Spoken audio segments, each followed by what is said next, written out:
仮想通貨などへの投資話を持ちかけ、集めた総額は少なくとも7億円以上との話もあるとしています。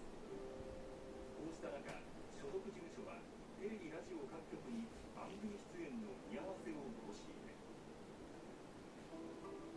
目覚ましテレビが確認したところ、木本さんが情報番組で司会を務める KBS 京都は、所属事務所から当面の間休演したいとの申し出があったことから、明日の放送